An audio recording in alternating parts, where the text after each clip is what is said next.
Now, really fascinating piece in The Australian today by Cameron Milner. He was Bill Shorten's former Chief of Staff, so he's a Labor person. And he makes an interesting point about The Voice. He says it's a sliding doors moment for Albanese and that it could mean that Albanese goes down in history as a great reforming Prime Minister. Like Hawke and Keating, he's talking about the Labor tradition, if he is successful with The Voice, but if he's not, it could be the reverse. Matt Canavan, I don't know if you caught my interview with the leader of your party, David Littleproud, before, but you know he was saying that they're not supporting The Voice, but the Nationals haven't made a decision yet on whether they'll support even it going to a referendum. What's your personal view? Do you think it should go to a vote or not? Do you think there should be a referendum or not? Well, I'm not afraid of there being a referendum, but obviously we should reserve our rights on any legislation until we see it. We haven't seen the bill to establish that, so that'll come to the Nats party room in due course. I must say, though, I don't quite agree with Cameron Milner's analysis, because I wouldn't call it so much sliding doors, but parallel universes.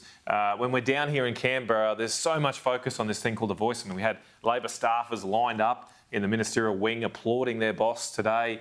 It was sort of weird and crazy. Really? And people out there can't pay their bills. They can't pay they don't know how to pay their mortgage next month. Why are we devoting so much time to this and not to do with the biggest issue out there for the Australian people, which is the cost of living?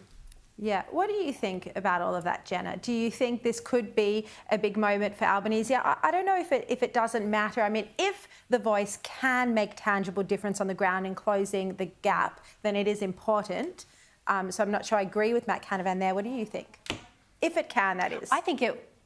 I think we definitely know that this is how Albo wants to have his legacy remembered. I think we saw that on election night, when it was basically the first thing that came out of his mouth after he won the election.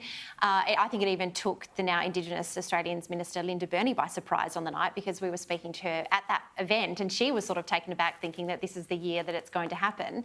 But to piggyback off what the Senator just said, I think it's so right when we talk about cost of living, and that's just one issue that really does impact specifically Indigenous remote communities. I mean, we're seeing on the front of the Cairns Post today that people up in remote Queensland are paying $13 for a cabbage. These are the type of changes, or the policy can impact and have a positive impact in places like that. That's where it needs to be focused on, not, as Matt Canavan just said, in the halls of power in Canberra. $13 cabbages, very expensive.